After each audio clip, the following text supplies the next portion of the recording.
Some months ago, we did a podcast about the TV soap Coronation Street and how it was suggested that money was tight and several actors were let go and also left. Some were complaining about the lack of salary and things like that. Yeah. But the producers insisted that it was healthy, you know. Well, now it seems that just across the Pennines on Emmerdale, farming is not as profitable as it once was either. Mm. ITV is struggling with profits down 44% in the first 6 months of this year. ITV.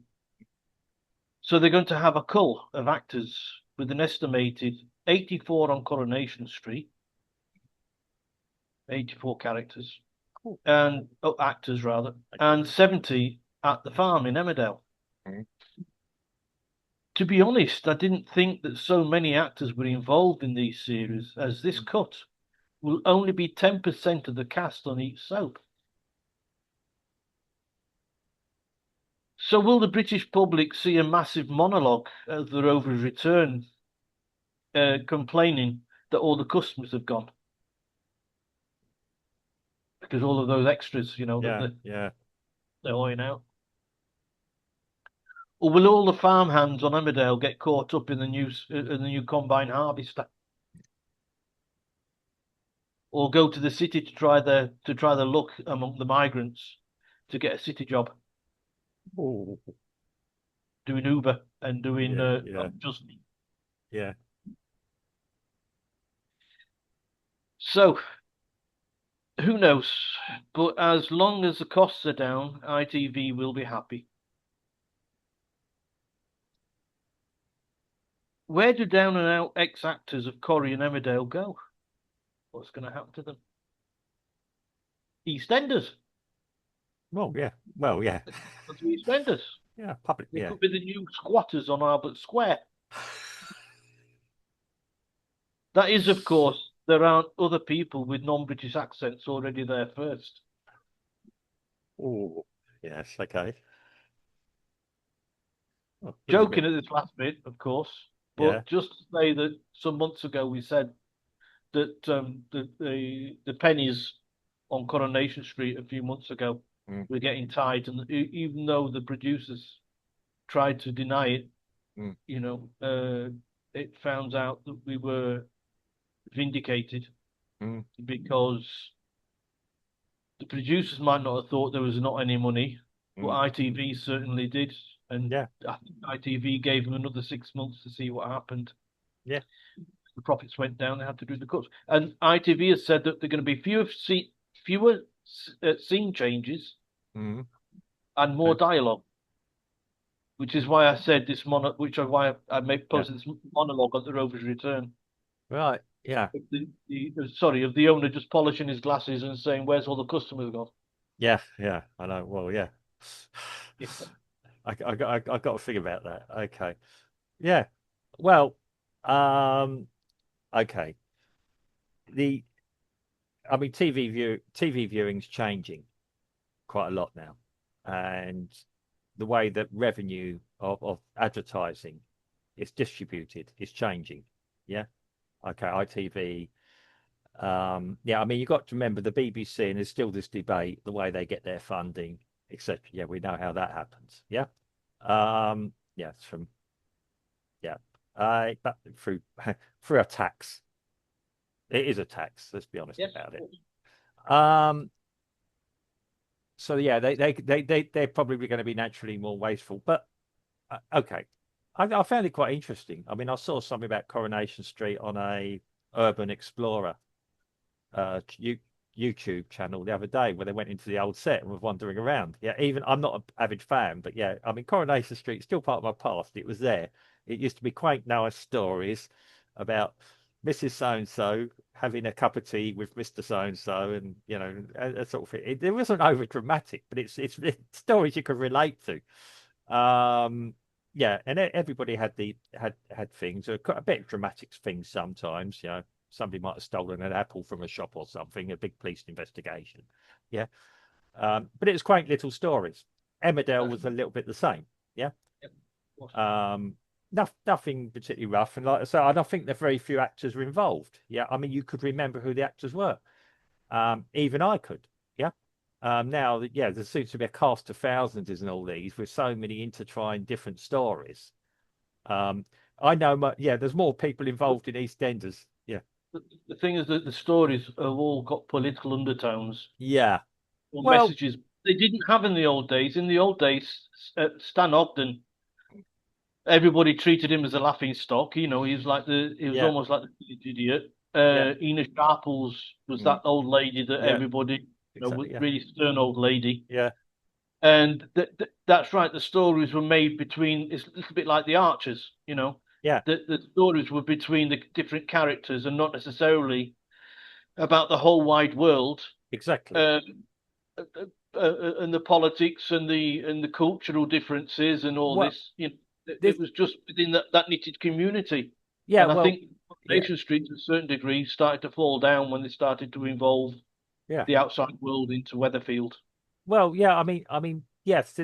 This is what happened. That it was a there are little stories that yeah you could just sit down, relax, and have your cup of tea or your sandwich, your evening sandwich, and just watch something, even a family or both. And yeah, my grandfather used to watch it because he came from the countryside. Not there, he came from Warwickshire, but he grew up on the farms. Yeah, and it kind of was nice for him. Yeah, like I said, the countryside, probably recognizing some of the way the people were interacting with each other before he moved to London. Yeah. Um, yeah, I'm more northern, probably as northern as you are genetically. Um, it is a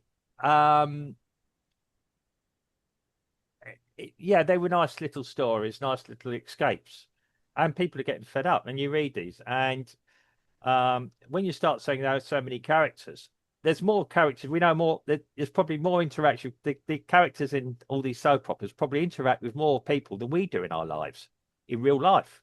Yeah. Yeah. And it's like, well, not everyone. I mean, I don't mind. Yeah. These stories, like being represented in modern times, like you're saying, have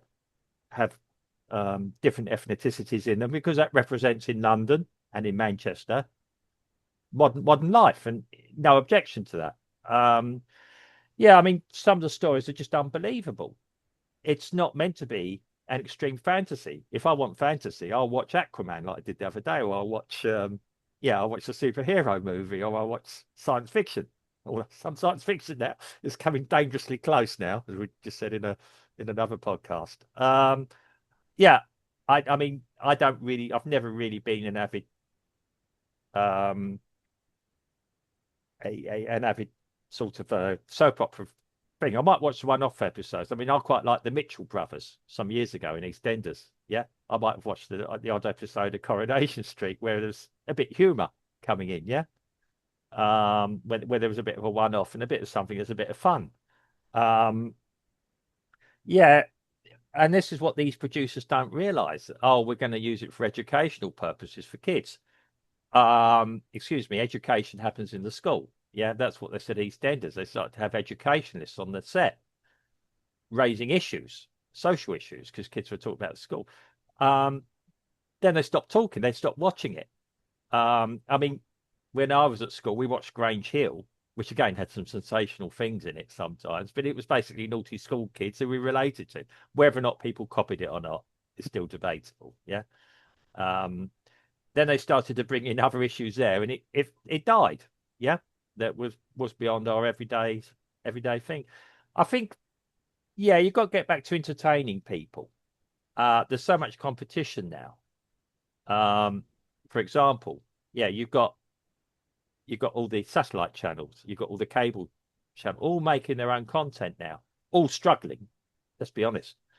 The mainstay the mainstay in Brazil, I'm going to change it here, was always novellas, news and novellas. Even novella viewership in Brazil is declining on the traditional platforms. Yeah, people are watching more online. I mean, we've got this the main TV channel here, Global, have spent a lot of money on their online platforming because that's what people watch at their convenience, and they might watch the novella, or they've got their own novellas on there now just before they go to bed now. Yeah. not at 7 o'clock in the evening, or even probably at 11 o'clock at night, where you couldn't put where if they put it on terrestrial, nobody would watch it. Yeah, they're seeing the market. Terrestrial TV is dying. The funding and advertisers know that they're not going to pay 3 million or £2 million a year. Don't forget, it's all done in packages and things. For nobody to see their advert. Yeah, That's right. We now put on YouTube, and we got brands that used to be on TV on YouTube, and that's where that revenue has gone. Now, when we're talking about the cast of thousands in a bar scene, you don't need actors anymore. Netflix use CGI, computer generated imagery. You can even get AI to do it. Have the characters behaving in a way that they don't even need a lot of animators to do it. They just say to the computer, I want some people walking in the background and all that, and the computer will do the rest. Yeah.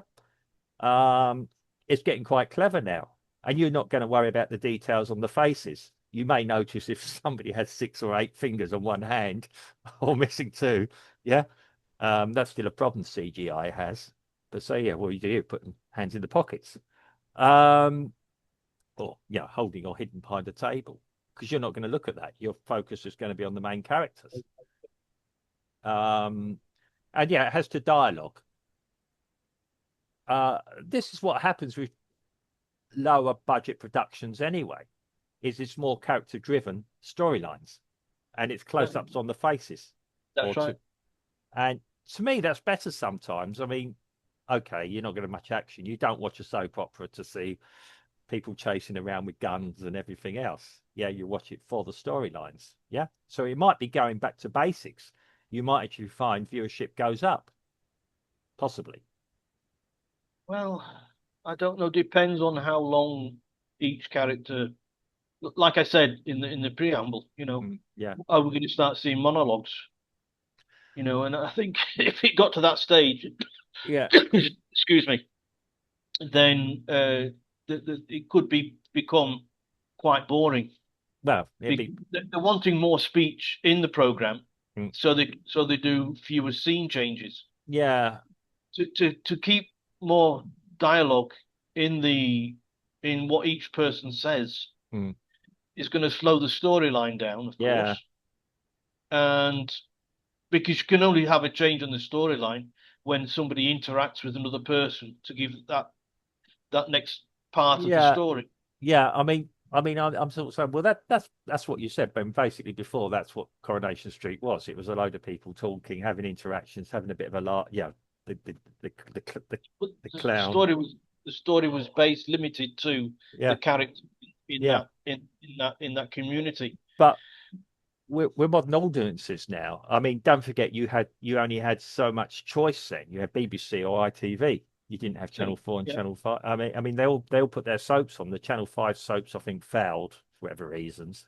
I know where they were filmed in London, but it was Brookside. Was it Brookside? That failed. That ended, didn't it? Was it Brookside? Yeah.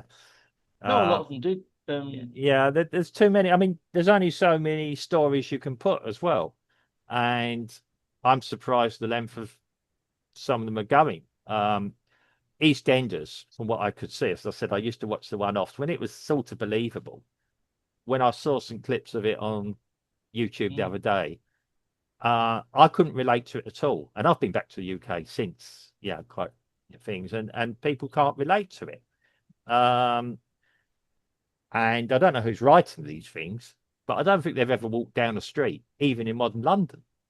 Yeah, and that's where I can, or even in Manchester. It's okay. It was always a representation, but now it's a representation, like you're quite saying, the virtual signaling that goes on, the storylines, the underlying things have always been political. You watch films from the 1980s, the 70s, and the 80s, and films and TV. They always had a bit of politics in them somewhere. Yeah. Well, but it wasn't. It wasn't the main driver. Yeah. Yeah. If my memory serves me right, and I hope it does, there's very little politics in Coronation Street when I was a lad. No, there wasn't. I mean, yeah, It might be that I was too young to understand exactly the undertones of what they were saying, but to me, it was like, Annie Walker mm, was this sort of hoity-toity bar lady, yeah. But and I suppose that showed some sort of political yeah, message, because, she was supercilious and thought she was better than everybody else. well, yeah. But again, that's personality as well. I mean, it might be that somebody lost their job because of some. Yeah, I mean, yeah, okay. There was a little bit of realism there, and possibly, yeah, they might have had. I remember Ken Barlow, wasn't it one of the Ken Barlows standing to be one of them was standing to be a politician once or something. I can't remember now. But again, I might be wrong, so might be mixing up my my soap operas that I have limited knowledge of. It's one thing in popular culture I know a bit about, but not a lot.